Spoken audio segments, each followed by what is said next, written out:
Hi friends, VSL study classes में आप लोगों का स्वागत है। आइए हम केमिस्ट्री के कुछ टॉपिक लेके आए हैं जिसका नाम है एल्डोल कंडेंसेशन रिएक्शन। तो एल्डोल कंडेंसेशन रिएक्शन के लिए सबसे महत्वपूर्ण बात यह है कि एल्डोल कंडेंसेशन रिएक्शन वही देता है जिसके पास अल्फा हाइड्रोजन प्रेजेंट रहता है। अगर उसके पास अल्फा हाइड्रोजन प्रेजेंट है तो एल्डोल कंडेंसेशन रिएक्शन देगा, अन्यथा नहीं दे सकता। अगर हम बात करें एसिटल एल्डिहाइड की, पहले बात चेक करें एसिटल एल्डिहाइड के पास। इसके पास देखते हैं कि अल्फा हाइड्रोजन प्रेजेंट है या नहीं है, ये देगा या नहीं देगा। तो अगर इसके पास अल्फा हाइड्रोजन होगा तो देगा, अगर अल्फा हाइड्रोजन नहीं देगा तो नहीं रहेगा, तो नहीं देगा।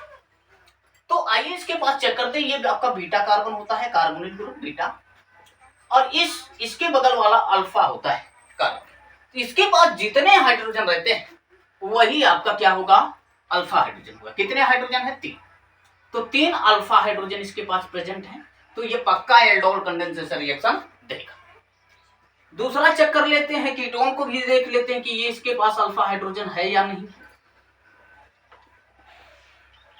इसकी अगर बात करें तो इसके पास टोटल कितने अल्फा हाइड्रोजन देखो, 3 इधर दिख रहे हैं और इस 3 इधर दिख रहे हैं, टोटल 6 अल्फा हाइड्रोजन है। तो ये भी देगा एल्डोल कंडेंसेशन रिएक्शन। और तीसरा देख लेते हैं, ये C+O CH3, इसके पास अल्फा हाइड्रोजन है कि नहीं है। तो ये भी आपका क्या होता है, अल्फा कार्बन होता है, ये भी अल्फा कार्बन। लेकिन इसके पास 3 अल्फा हाइड्रोजन है,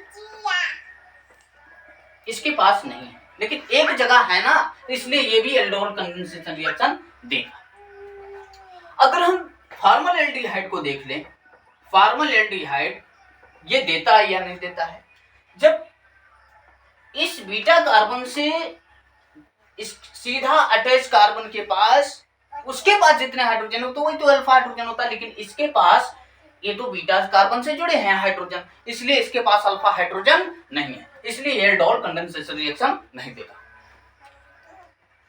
अगर ये आप लोगों को अच्छा लगा तो आप इसका स्क्रीनशॉट मान लीजिए, ताकि इसका जो एल्डोल कंडेंसेशन की जो रिएक्शन है अर्थात प्रोसेस है उसको हम लोग देखते हैं।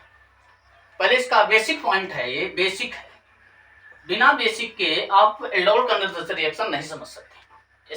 इसका स्क्रीनशॉट मान लीजिए, ताकि हम इसका एल्डोल कंडेंसेशन रिएक्शन देखते हैं।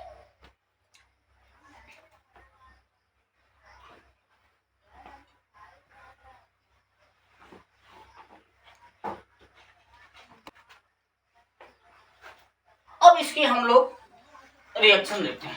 जैसे मान लीजिए 2 मोल एसिटिक एसिड है, एसिटल एल्डिहाइड, और इसकी उपस्थिति ले लें डाइल्यूट सोडियम हाइड्रोक्साइड NaOH, ये आप बेस का काम करता है। तो एक कंपाउंड बनेगा, और अगर हम इसको डाइल्यूट HCl पिला दें तो आपका बी कंपाउंड बनेगा। तो आइए हम एक एक करके समझते हैं। अगर ये 2 मोल है, क्या मैं इस तरह से लिख सकता हूं इसको, इसकी स्ट्रक्चर बनाएंगे हम लोग, और इस 1 मोल ये हो गया, 1 मोल ये हो गया, और सबसे पहले ए वाला प्रोडक्ट बनाते हैं। इसमें डाइल्यूट क्या उपस्थित है, सोडियम हाइड्रोक्साइड।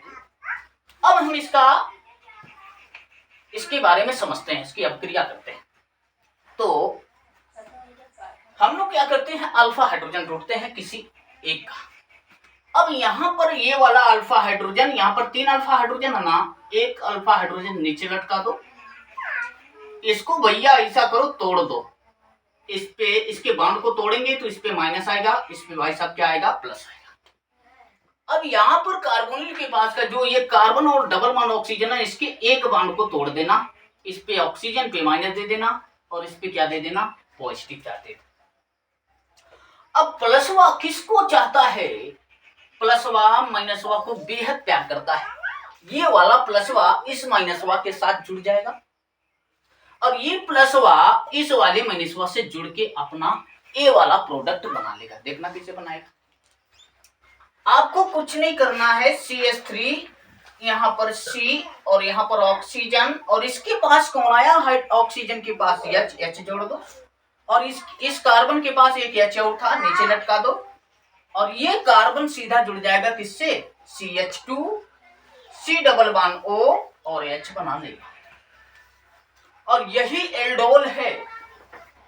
एल्डोल क्यों बोला गया, क्योंकि एल्कोहल समूह, एल्डिहाइड समूह और एल्कोहल समूह दोनों, इसलिए इसे एल्डोल बोला गया। और इसका IUPAC नेम क्या होगा, 3 हाइड्रोक्सी ब्यूट 1 पे क्या है, अल। ये बन गया।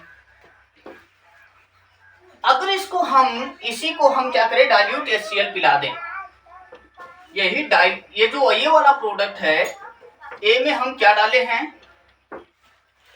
इसको क्या, किसकी उपस्थिति है इसमें, डाइल्यूट HCl यानी हाइड्रोक्लोरिक एसिड की उपस्थिति है। तो इसमें केवल क्या निकलेगा, आपका जल निकलेगा। क्या निकलेगा, जल। या इस कार्बन के पास यहाँ पर हाइड्रोजन है ना, यहाँ से कुछ नहीं करना है, यहाँ 2 हाइड्रोजन था, एक हाइड्रोजन आपको ऊपर रखना है और OH और यहाँ से H निकाल देना, तो इसके बीच में डबल बॉन्ड लगा देना, अर्थात यहाँ से जल निकल जाएगा और इसके बीच में क्या आ जाएगा भाई साहब, डबल बॉन्ड। H2O यहाँ से निकल गया, ये ऊपर वाला निकल गया, अब बचा ये ना, इसके बीच में डबल बॉन्ड आ जाएगा, CH3, C नीचे H, double bond CH, single bond C double bond OH। ये बन गया इसका B वाला प्रोडक्ट, ये बना। अब इसका नाम क्या होगा, 1 2 3 4 ब्यूट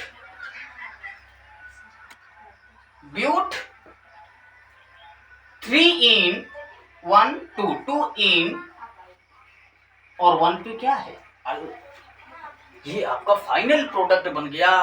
ये एल्डोल कंडेंसेशन हो गया आपका। इसी तरह से कीटोन के साथ होगा, ठीक है। अब ये वीडियो आप लोगों को अगर समझ में आई हो तो उसको लाइक और सब्सक्राइब जरूर करिएगा, ताकि हम नेक्स्ट वीडियो को अपलोड करें, ताकि आप लोगों तक पहुंचे।